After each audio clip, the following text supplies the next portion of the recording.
Welcome to Restaurant Deal Making Exposed, the only show that equips you with everything you need to know about restaurant transactions. In this show, we tell you all about how to make the sale or purchase of your restaurant not just possible, but successful. Now here are your hosts, ex-restaurateurs and seasoned brokers, Patrick Toda and Andy Mirabel. Thank you for joining us again for another episode of Restaurant Deal Making Exposed. I'm Andy, I'm here with Patrick, and today we are going to be discussing the top 3 things for buyers and sellers to prepare for in 2026. Now that we are well on our way into 2026, Patrick and I wanted to highlight a few topics that may be helpful to restaurant buyers and sellers during 2026. 2025 was a turbulent year, and that turbulence doesn't just disappear because we're in a new year. There are factors that will carry over from last year that will affect the value of businesses and affect the sale process.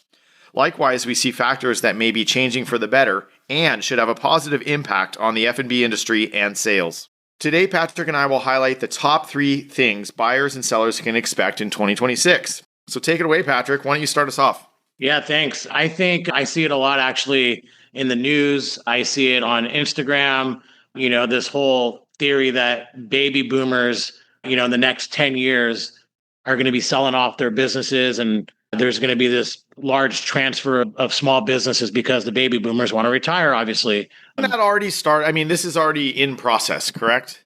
I think it is already in process. And I also think there's a little bit of truth to the idea that some of it was delayed because of the pandemic. So if you were going to sell your business in 2020, or 21 or 22, now that's all shifted by 5 years probably because either you need to recover, pay off your debts, pay off your EIDL and SBA debts, a lot of disruption, right? So here we are kind of picking up the pieces, and we have picked up the pieces. And I think, for those people that, for instance, I have a business that I'm selling right now, and they specifically told me they were going to sell probably in 2020 or 21, but then the pandemic basically shifted all that to right now. And they're in their 70s and they've been in business for 50 years. So it's a very, in line and with this whole baby boomer thing. That makes a lot of sense. And I agree with you. It's shocking to see restaurateurs working into their 70s. It's a very physical, arduous job that demands a lot of you.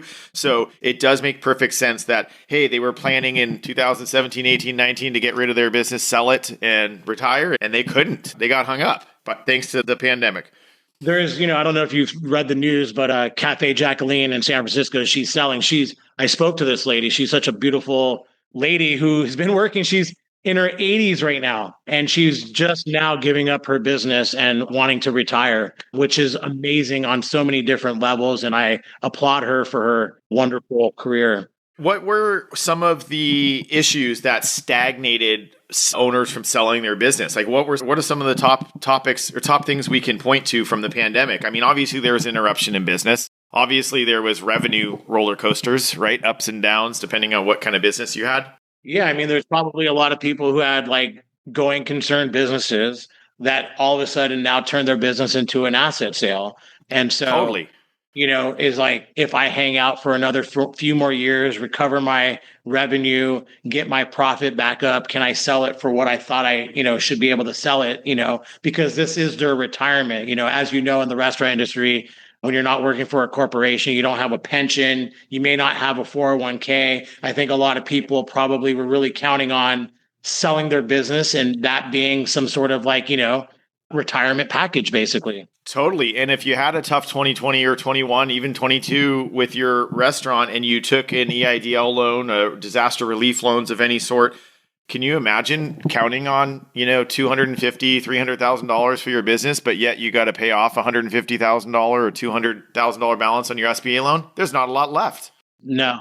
Got it. Absolutely.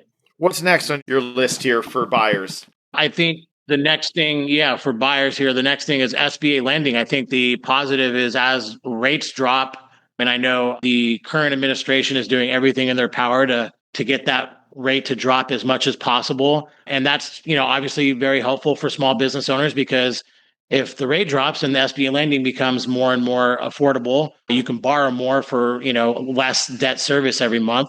And so that's a good thing for everybody, for us, for buyers, for sellers, because it trickles down to, getting more deals done because, there's more lending, there's a bigger pool of buyers. So this is a very good thing. Got it. Yeah, we've seen rates drop into the mid and low sixes, right? And what if we get into the fives? Things are going to start really moving this year, right? Obviously, it was nice to hear Scott Cisneros of City National, and he basically pointed out that the SBA, it's not a myth. They lend on a lot of smaller deals, and that it actually makes up a vast majority of a lot of their transactions. Of course, people focus on large deals for a lot of reasons, but a lot of restaurant deals are not large transactions, and the SBA has been willing to lend on smaller deals. Yeah. Equal opportunity. There you go. What are some of the most viable restaurant models that you see SBA going after or lenders willing to take a risk on? I mean, typically it's just, I tell people this all the time. I mean, they'll lend on any and most businesses that have 3 years of profitability and their profit can support debt service and a living wage, right? It's a very simple formula. And, if you find a business that for the last 3 years, it has enough profit to pay the debt service, meaning your SBA mortgage, and then, a living wage. And typically they want to see that in the $60,000 to $80,000. And if it can make both of those things and it's still showing a little bit of money after that, then you should be able to get an SBA loan on it. Yeah, really good description. I like that. You kept it quite broad. I mean, obviously we do see really viable quick service restaurant concepts that have low labor overhead and a good model that can be quite profitable. Those are typically appealing. Breakfast and lunch places, we're really seeing an uptick in interest for those. I think that's a balance of profitability and quality of life too. You're not working till midnight, 1 a.m., 2 a.m. every night, right? You're not. That's typically what I did in my life. So I'm very into those kinds of businesses. Yeah. All right. So the next one is consumer behavior changes. Oh, that's been big over the past half decade, huh? Yeah. I mean, the one that everybody was talking about in 2025 is drinking trends. I think this one has really affected the industry. I've seen it affect the industry. Like selling a bar is not as, fast as it used to be, or, they don't hold the same values as they used to. And I think really people are starting to see, the millennials and the next generation of not drinking themselves to, oblivion as we used to back in the day. And I think that is definitely a new industry standard. Well, it's good to hear that your consumer drinking habits have changed, Patrick, since you were younger. But I'm with you. Of course, we can talk specifics and low APV cocktails and big prices for bottles of water at a nightlife venue and things like that. But it's very clear. The beer industry has taken a massive hit. It's really thinned out. And drinking overall, high proof spirits, cocktails, things like that, the volume is down, revenue is down in those areas in a lot of areas. And I think obviously in our market, California, I think it's even more prevalent, to be honest, because I don't know, maybe a little more health conscious, who knows? But yeah, I think it's a number of different things, right? I mean, marijuana is legal now. I think that has something to do with it. People stay home and order food, going out, like till 2 a.m. or I don't know what the deal is. It's just a whole different situation. I think the wine industry is feeling it.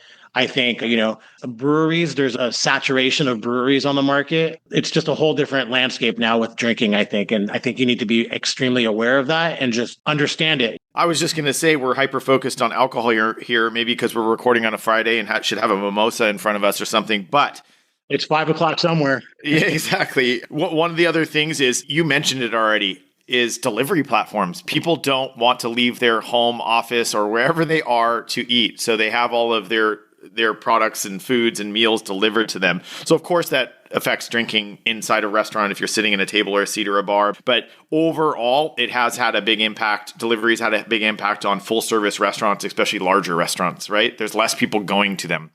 I think that delivery apps has had the biggest disruption in the restaurant industry, in my lifetime. I think it has completely changed the entire landscape. Boom. Quote that one right there. That one's getting stamped. I like that. It has. It has had the biggest impact.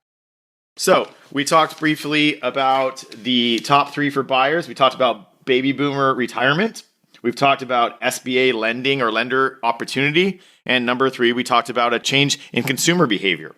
Let's move on to sellers. Number 1, buyers are looking for cash flow, seller discretionary earnings, or true profits, right? This is what a seller should be looking for. Don't reinvent the wheel here. If a business is profitable and it can show it on its tax returns and books clearly, this could be a good opportunity to pursue. So this is what a seller is looking for. So listen up, buyers, get your books in line and don't wait to do it if you're planning to sell in the next few years. Yeah, I think sellers really underestimate, they talk a lot about, how wonderful their business is and how great the location is. And they can tell you like 10 things about how great their business is. And then their profits are a little, lower than we would like, right? And I think they underestimate that for a buyer when they're looking at a business, that SDE is extremely important. I mean, you can tell me 10 things why your business is great, but why is it not profitable? Yeah, you're on it today with your one-liners here, Patrick. I like it. No, and you're right. The SDE or true profits, if we, the brokers, are really struggling to recast your numbers and profitability and looking and asking a lot of extra questions to really make sense of it, it also proves that's hard for a buyer to translate also if they are looking at your books. We want things to be as straightforward as possible with profitability. We've been repeated this subject matter ad nauseum on multiple past episodes, but clean books and records matter more than ever, not only to the lender, not only to SBA, lenders looking over your books and tax returns, not only to buyers. It also means a lot to Patrick and I. Clean books make our life a lot easier, and it makes it a lot easier for us to advocate for your business and paint a picture and show a picture that is specifically aligned with profit. Okay?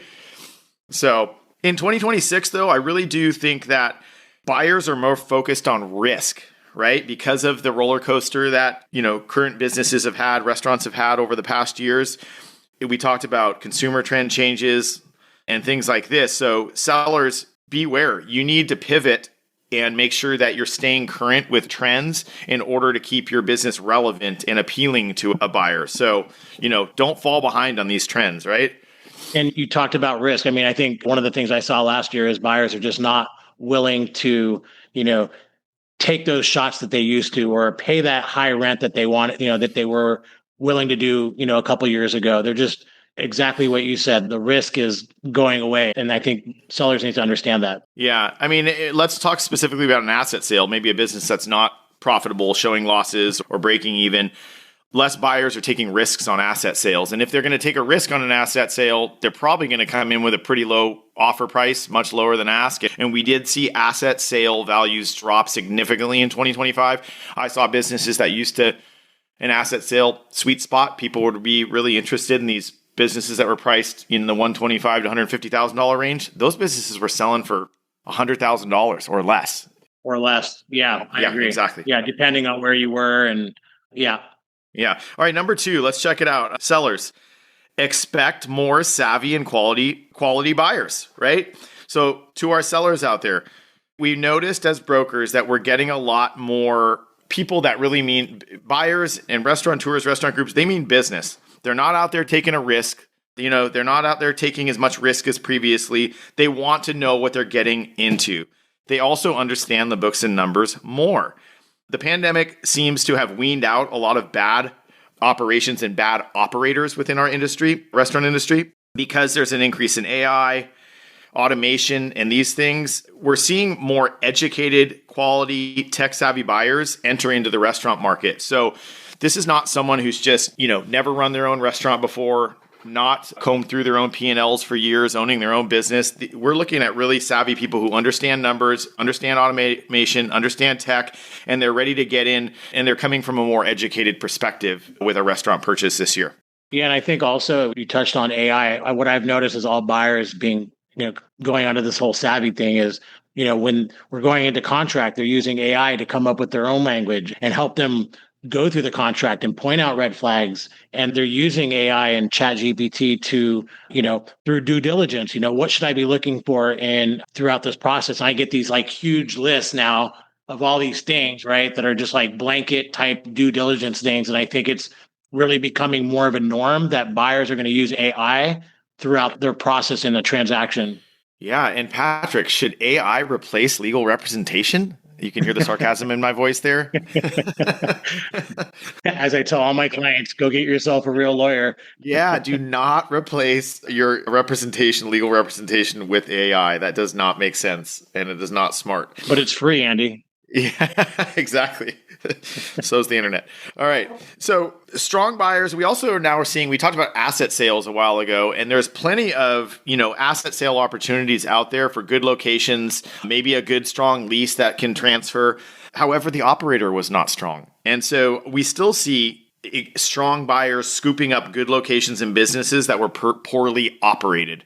Okay. And that goes back kind of to our point of the savvy buyers. These are operators that know, hey, there's something to this location space. I don't need to spend a ton of money to build this out from scratch. It's got good infrastructure.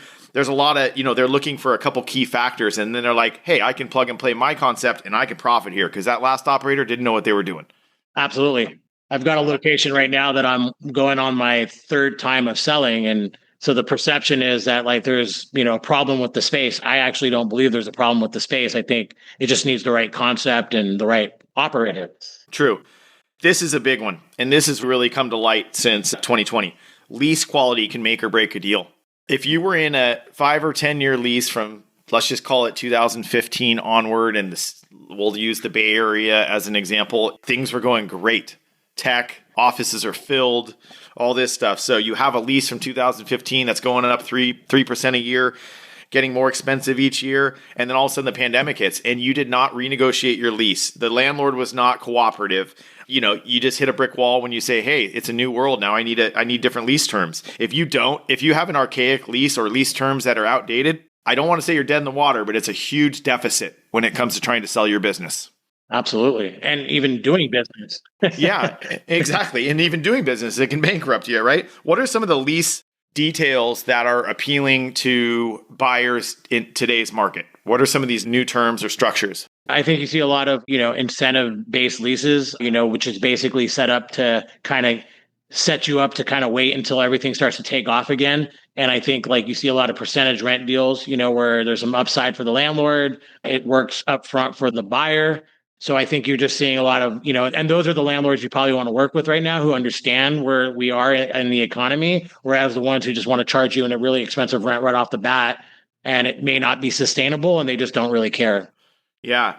And sellers need to understand also when a buyer puts in an offer on your business, there's often some very general lease contingencies. It may be a one-sentence lease contingency, just saying that a signed lease or a new lease is going to have terms solely acceptable to the buyer. However, I think as brokers, we need to dig in a little bit more about what are the expectations of the buyer so we can inform our seller sufficiently. I have a lot of buyers now that are saying, hey, I want to renegotiate the rent. I want percentage rent. And this is a big one right now.